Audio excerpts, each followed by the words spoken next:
Et bonjour à tous et bienvenue sur le podcast de Bye Bye Patron. On est au 7e épisode et je l'ai nommé « Les galères qui font le sel de la vie ».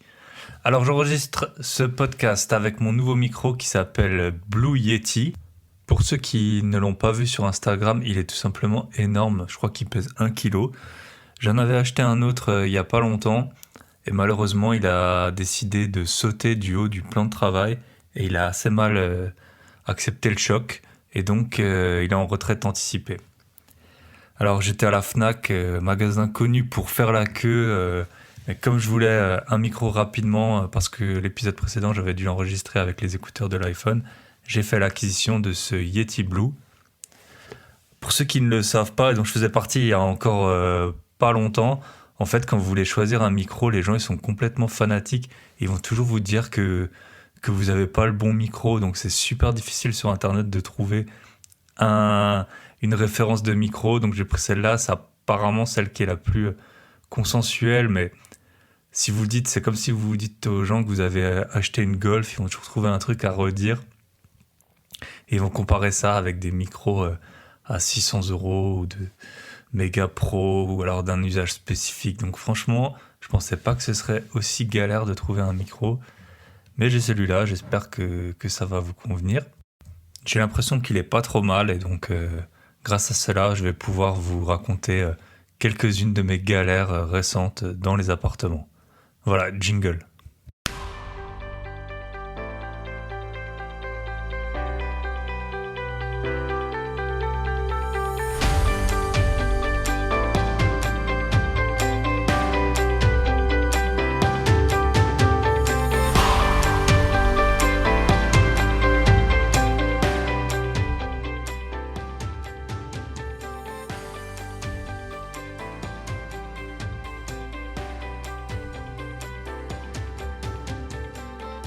Je vous rappelle que vous pouvez me contacter sur Instagram, Bye Bye Patron, et que tous les liens de streaming sont dans la description. Mais de toute façon, si vous arrivez à écouter ce podcast, c'est que vous savez comment faire.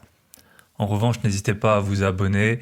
Il y a de nombreuses écoutes qui ne sont pas faites par les abonnés. Donc, pour être au fait de tous les derniers épisodes, donc qui sortent de toute façon tous les mercredis à 10h, vous pouvez vous abonner et vous n'hésitez pas à choper le portable de votre petite sœur, cousin, cousine, grand-mère, peu importe, je prends tout pour le moment, on est au début du podcast, on fait pas de jaloux ni de discrimination et vous pouvez les abonner.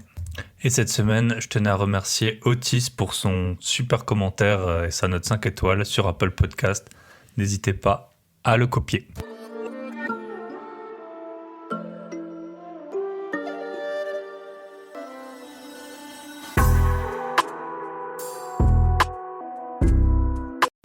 Oui, je vous mets des petits jingles maintenant entre les parties. Je trouve que ça fait pro. Donc, si déjà on a un micro de 1 kg, autant continuer. Donc, le sujet du jour, c'est les galères au niveau des investissements que j'ai pu avoir. Donc, je vous ai fait une sélection. Bien sûr, si vous êtes vous-même investisseur, vous savez que ça vous arrive à peu près de façon récurrente. Donc, faut bien faire une petite sélection. Vous verrez que c'est pas super confortable, mais pour l'instant, moi, j'ai toujours une solution et j'espère qu'il y en aura toujours. Donc s'il n'y a qu'une idée à retenir de ce podcast, et je vais vous le dire directement, c'est une spoiler alerte, attention pour les autres, sautez les 10 prochaines secondes. C'est vraiment, comme on dit, cash is king. Il vous faut du cash si vous voulez investir. Je pense que c'est pareil, que ce soit dans l'immobilier, mais aussi dans plein d'autres business, il vous faut du cash, peu importe ce que vous pouvez lire, entendre ou autre. Vous allez avoir des imprévus et le meilleur moyen d'y faire face, c'est d'avoir du cash. Si vous voulez vous mettre dans la philosophie Bye Bye Patron, c'est pour vous simplifier la vie, pour vous libérer de contraintes que vous avez déjà et sûrement pas pour vous en retrouver des nouvelles et vous retrouver sous l'eau dans la panade au moindre problème. Donc vraiment, je sais que pour certains c'est compliqué, mais il vous faut du cash. On conseille au moins 6 mois de loyer sur les premiers investissements et comptez pas sur le cash flow pour le créer lui-même. Le cash flow positif, c'est hyper long pour créer de la trésorerie. Je vous donne un exemple rapide. Souvent, on parle de 10% de rentabilité brute pour que ce soit un bon investissement. Et donc, 10%, c'est quoi ? C'est par exemple, vous avez acheté un appartement à 60 000 € et vous le louez 500 € par mois. Donc, ça vous fait 10%. Vous avez un remboursement de 300 euros par mois, donc 60 000 euros. Je vous avais dit que on compte environ 500 euros les 100 000 euros. Donc vous remboursez 300, vous louez 500, vous avez un delta de 200. Ça fait 2400 euros par an. Avec ces 2400 euros par an, vous allez devoir payer la taxe foncière. C'est souvent environ un mois de loyer, donc 500 euros. Ensuite, vous avez peut-être un gestionnaire et une assurance loyer impayé. Donc quand vous avez plusieurs lots, moi je vous conseille de déléguer au maximum. Donc ça va vous prendre de nouveau 10% du loyer, donc peut-être 500 ou 600 euros. Et ensuite, vous allez encore avoir l'assurance PNO, vous allez avoir peut-être de la vacance locative. Si vous voulez le louer, il va falloir peut-être payer une agence pour faire les visites ou alors votre gestionnaire pour faire le bail. Donc si vous avez un chauffe-eau qui claque, ça coûte 1000 euros, et vous serez beaucoup plus serein avec du cash d'avance parce qu'en plus, ça peut vous arriver hyper vite. Donc vraiment, comptez pas sur le cash flow positif, même si vous faites de la location courte durée ou que vous avez un investissement super rentable. Il va quand même falloir prévoir ce matelas de sécurité, sinon vous pouvez vraiment vous exposer à des gros problèmes. Donc je ferai probablement un podcast sur comment débuter, comment faire ce petit matelas de trésorerie. Mais bon, le plus simple, c'est déjà commencer à épargner. Donc en début de mois, vous mettez 10, 15, 20% de votre salaire. Tout de suite, vous prévoyez un virement qui part sur votre compte, sur un compte épargne, et vous essayez de ne pas y toucher. Voilà. Si vous avez vraiment une galère, vous pourrez toujours piocher dedans. Mais le but, voilà, c'est de vivre avec le reste. Et essayez, plus votre salaire il est gros, et plus vous allez épargner un gros pourcentage, plus vous allez mettre du cash de côté. Ça ne vous empêche pas après d'emprunter au maximum, surtout les premiers emprunts. Il y a possibilité d'emprunter, y compris les frais de notaire ou une grosse partie des travaux. Mais dans tous les cas, gardez ce cash. Sinon, vraiment, si la banque elle vous demande un apport de tout votre cash, n'y allez pas, parce que c'est vraiment la meilleure solution pour se retrouver dans la mouise. Parce que le jour où vous avez une galère, c'est pas la banque qui va vous prêter pour faire face à cette galère. Elle voudra déjà être remboursée de son propre emprunt. Donc voilà, mettez de l'argent de côté et après vous pouvez vous lancer. Ça peut aller assez vite, franchement, mettre 6 mois de loyer de côté, ça peut aller assez vite. Et après, vous pouvez vous lancer et ensuite attendez, si vous voulez enchaîner les lots, attendez quand même de vous faire ce petit matelas parce que plus de lots, ça fait plus de problèmes.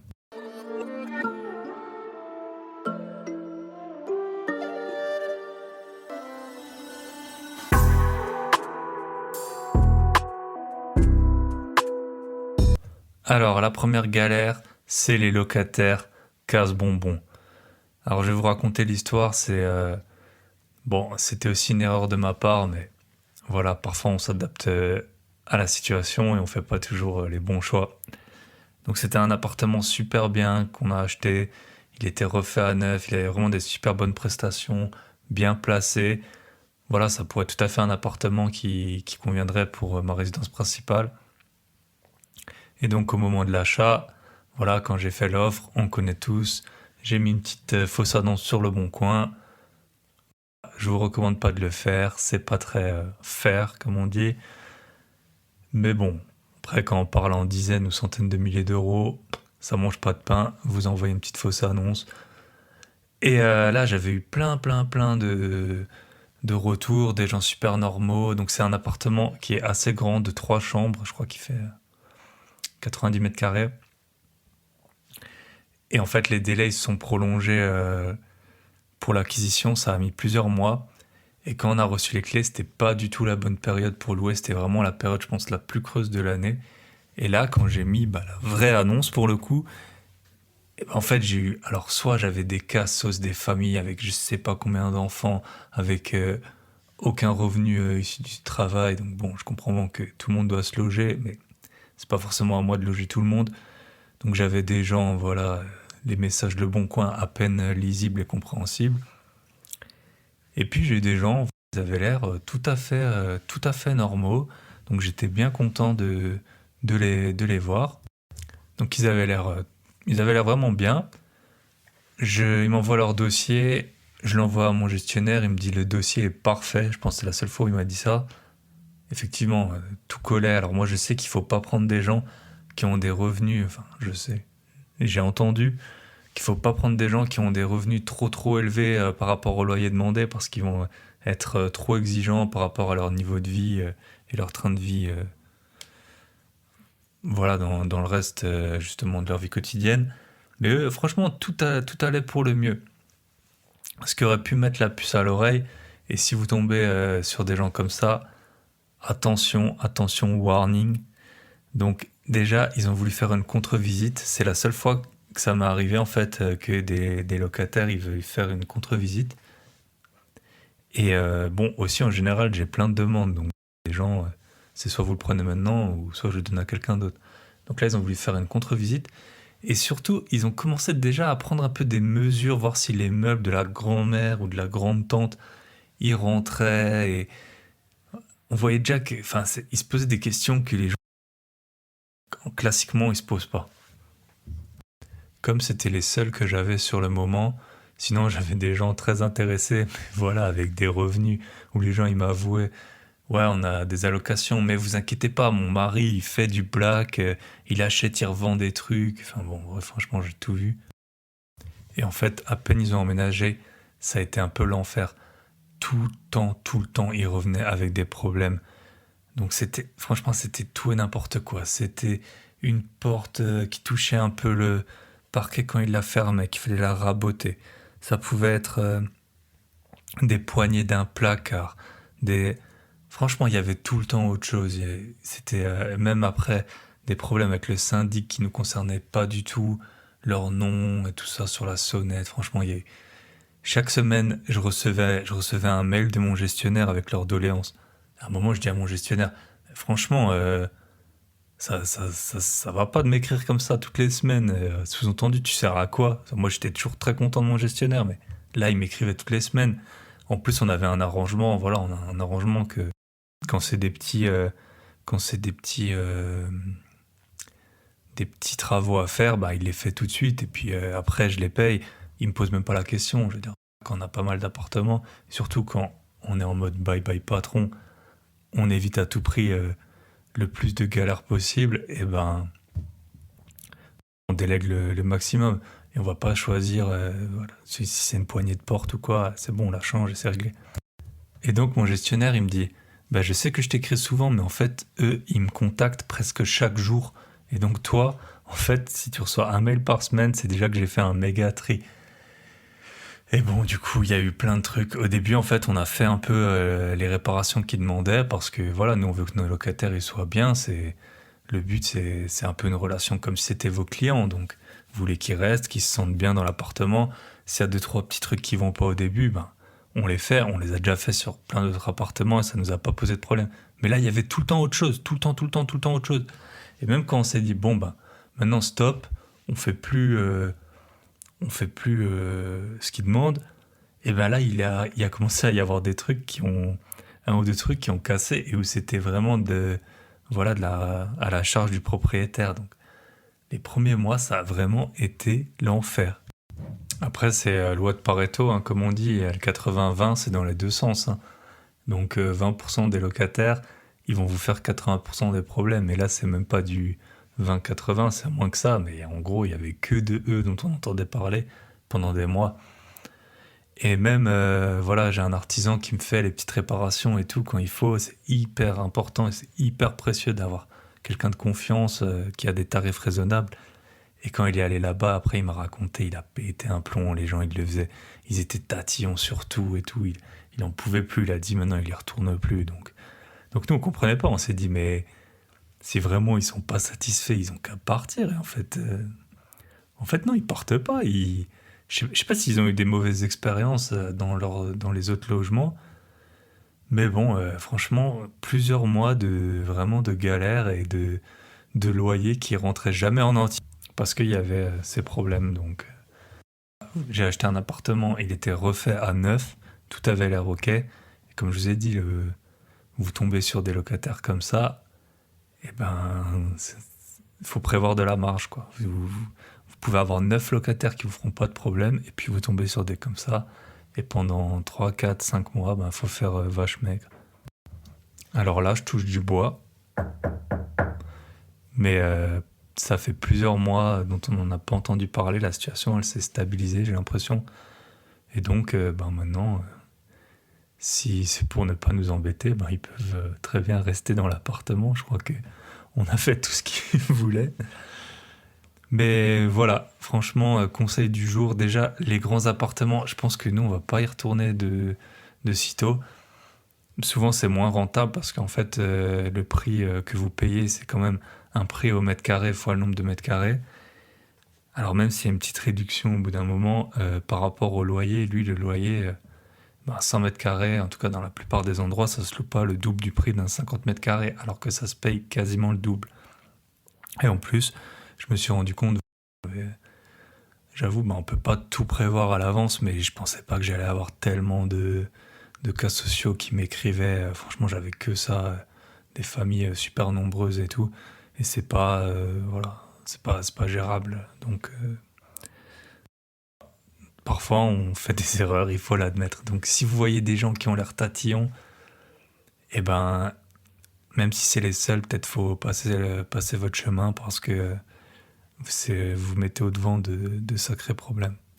Et forcément, vu que les appartements ils sont plus grands, vous allez avoir peut-être des gens qui auront des moyens, vu que ce sera plus cher le loyer, vous allez avoir des gens qui ont des moyens plus élevés et peut-être qui vont vous saouler.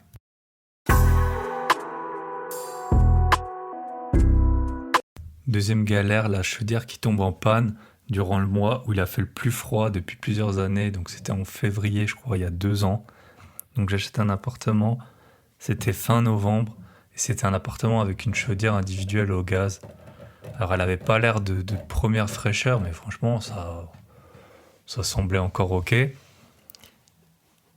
Et donc l'appartement, je le loue en meublé à partir de décembre.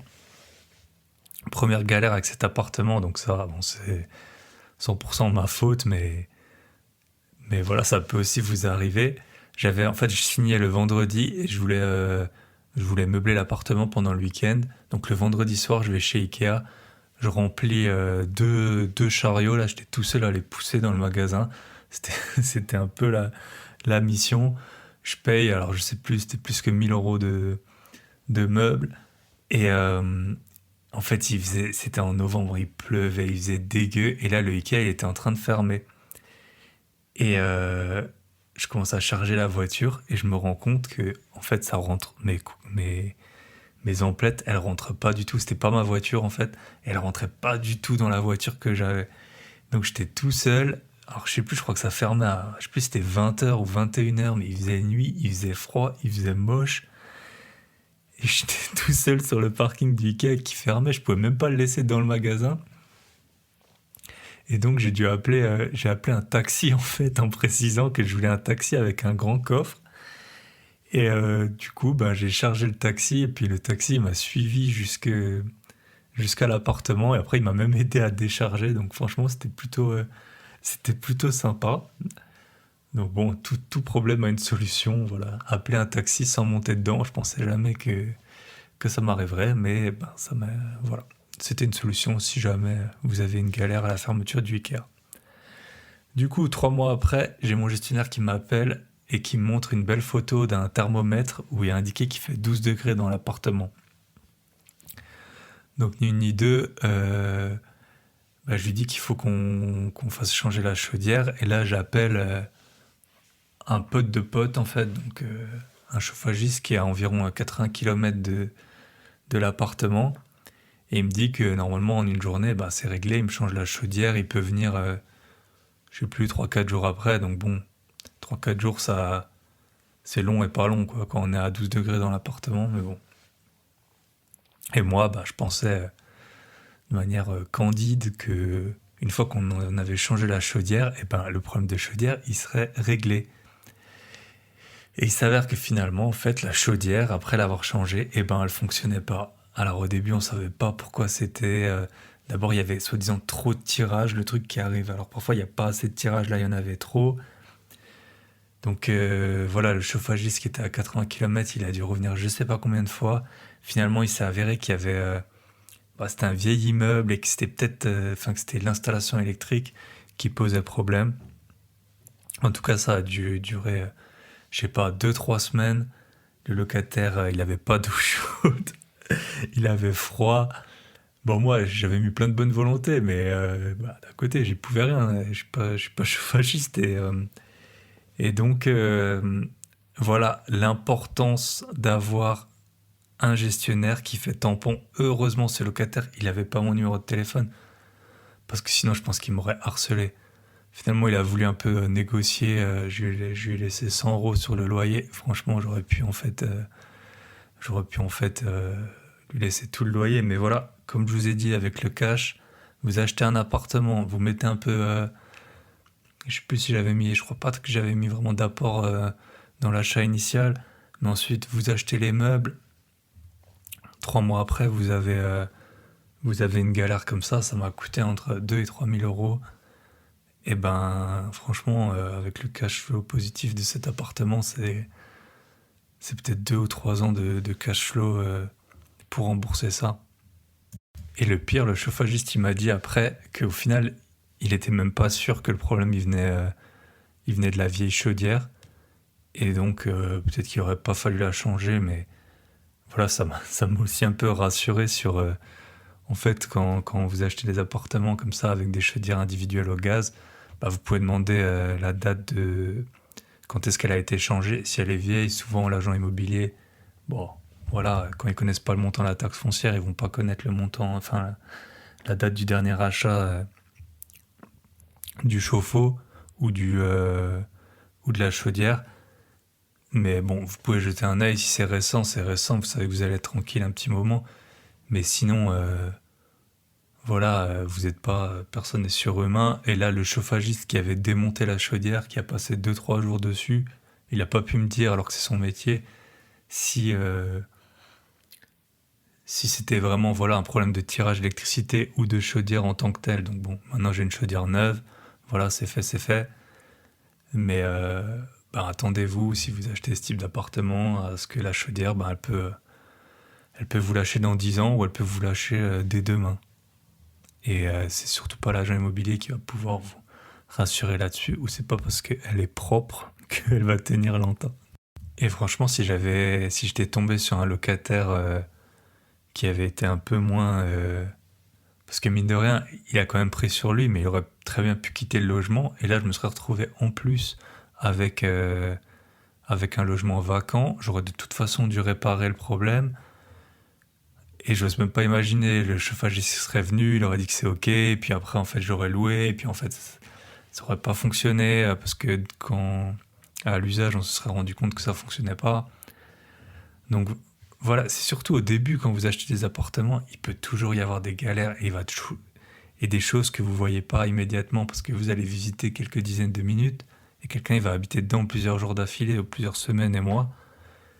Et donc, voilà, un volet qui lâche, ça c'est la chaudière. Enfin, il va tout le temps vous arriver des trucs. Donc, je le répète, ne vous mettez pas à poil en cramant tout votre épargne dans un achat.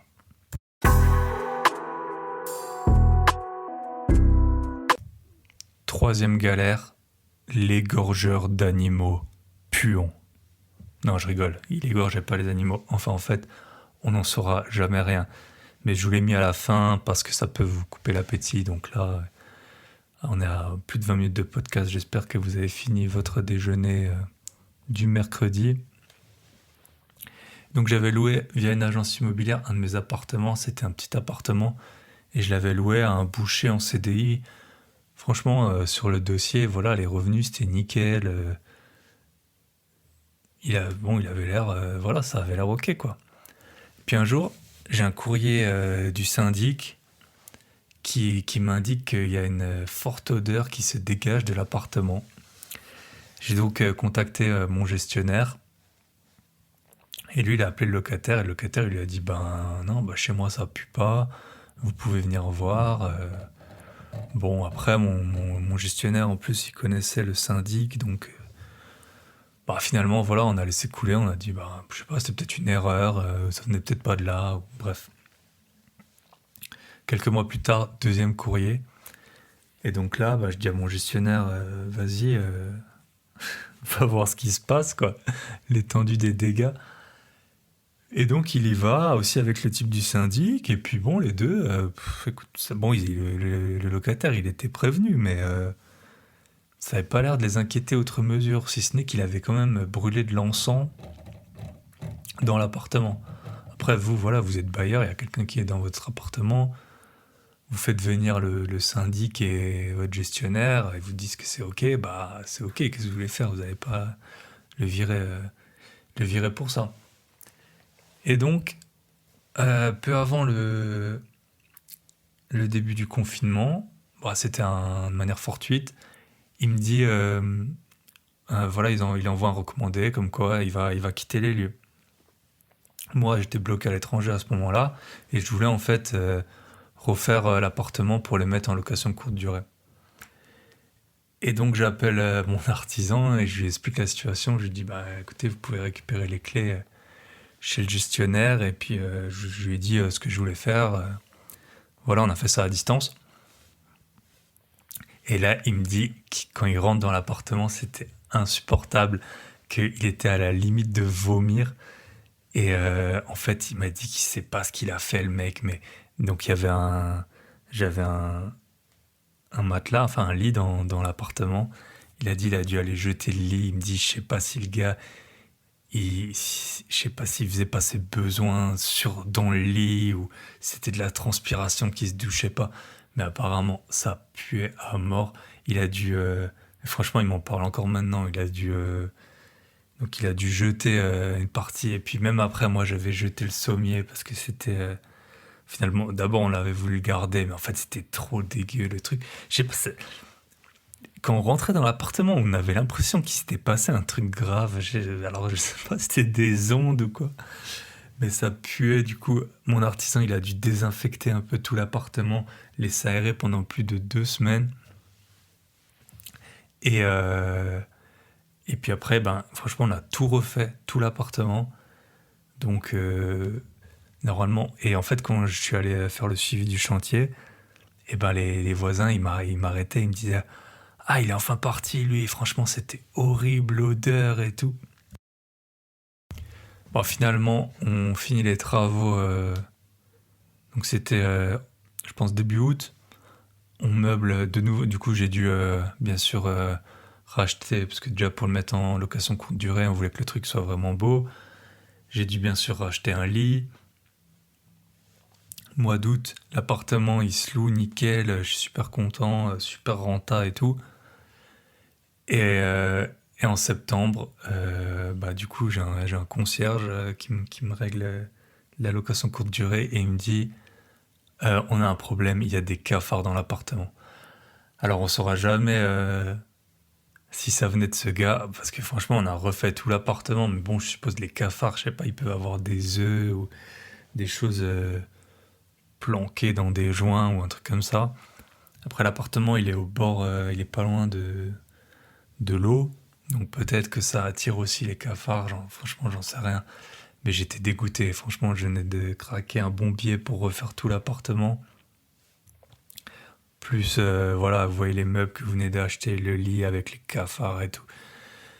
Et bon, inutile de vous dire, on l'a tout de suite retiré des plateformes parce que si dans les commentaires sur Airbnb vous tapez cafard dans l'appartement, bah, vous êtes mort, hein, l'appartement vous pouvez tout de suite le retirer et puis plus jamais le relouer quoi. Donc au final, entre le confinement, les travaux qui ont dû commencer plus tard, les cafards, cet appartement sur l'année 2020, il est peut-être resté... parce que les cafards, bah, bien sûr, on a traité, ils sont revenus, on a retraité, et on voulait être vraiment sûr à 100% que quand on le remet en location courte durée, bah, il y a plus de cafards, on ne pouvait pas prendre le risque qu'ils réapparaissent. Donc l'appartement, il a peut-être passé 4 mois ou 5 mois vide sur l'année 2020. Donc voilà, vous calculez une rentabilité, vous prenez le loyer x12, vous retrouvez en fait avec seulement la moitié du loyer et des méga travaux. Bon après voilà, parce que j'avais décidé de refaire l'appartement, mais dans tous les cas, par exemple le lit, bah, il aurait fallu racheter un lit, c'est pareil. On a gardé une partie de la caution, mais voilà, ça suffisait pas, hein. Donc je le répète, gardez de l'argent de côté, ne vous mettez pas à poil. Et moi franchement j'ai pris les choses assez sereinement, si ce n'est les cafards, ça m'a quand même saoulé parce qu'en fait vous en voyez pas la fin. C'est pas comme des travaux, vous savez plus ou moins quand est-ce que ça va finir. Là c'est vraiment c'est indéterminé. 3 petites anecdotes pour vous mettre en jambe, pour ceux qui ne sont pas encore lancés.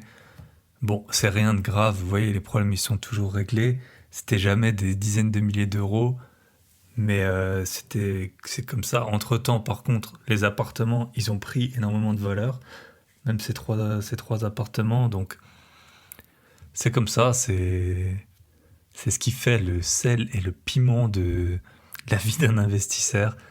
Il y a des galères, ça vous arrive toujours quand ça vous arrange pas. Voilà, vous venez d'acheter l'appartement, ça vous tombe dessus. Vous venez de refaire un appartement, ça vous tombe dessus. Donc pour vous donner, dernier point, pour vous donner un peu un ordre d'idée, moi j'ai fait un peu un décompte et mes remboursements d'emprunt, je vais y arriver, ça représente environ 70% de l'argent que je décaisse sur une année pour un appartement. Les 30% restants, c'est la taxe foncière, la gestion, les petits, les frais pour les baux quand je renouvelle. Vous faites jamais l'erreur de vous dire je rembourse 500 € un appartement, je le loue 500 €, ça me coûte 0. Non. Si vous voulez que ça vous coûte 0, il faut que vous remboursiez 350 € pour 500 € de loyer. Et ça, c'est hors grosse galère. Donc ne tombez pas dans le panneau de la faible rentabilité. Alors je sais qu'il y a des endroits où c'est compliqué. Dans ce cas-là, il faut se déplacer, ou alors il faut faire autre chose, ou alors il faut avoir encore plus de cash et l'injecter peut-être en apport pour réduire cette mensualité. Ça, c'est chacun qui fait un peu comme il peut et comme il veut. Mais voilà, des galères, vous allez tout le temps en avoir, c'est pas grave. Vous allez jamais pouvoir prévoir ce que c'est, mais vous pouvez prévoir en fait que quoi qu'il arrive, il y aura des galères. Et donc, gardez un peu d'argent sous le coude, ou alors une grand-mère généreuse qui en a sous le matelas. Après, vous pouvez aussi avoir... alors, je conseille pas, mais si vraiment c'est un peu la galère, vous pouvez essayer d'avoir des actifs un peu... si c'est de la bourse, par exemple, ça se vend vite. Encore faut-il pas être... moi, par exemple, les travaux là, de l'appartement à Cafard, ça arrivait au début du confinement. Pour ceux qui ont des actions en bourse, je vous laisse regarder la période 15 mars, 31 mars 2020. Ça a été la grosse chute. Donc si c'est à ce moment-là que vous avez besoin de cash, faut vendre et c'est pas ce dont vous avez envie. Après, pour des travaux qui vont être un peu plus longs, si par exemple, je vous le conseille pas, mais si vous avez une voiture un peu trop chère ou une deuxième voiture et vous savez que ça peut se vendre, que vous l'avez acheté à un bon prix, que ça a de la valeur, que ça se vend vite, voilà, vous pouvez garder ça comme arme de dernier recours. Il y en a qui ont des montres ou j'en sais rien, mais franchement, évitez, gardez quand même du cash. Faut être serein. La vie, c'est pas fait pour se galérer tout le temps, pour pas dormir la nuit parce qu'on a pris trop de risques.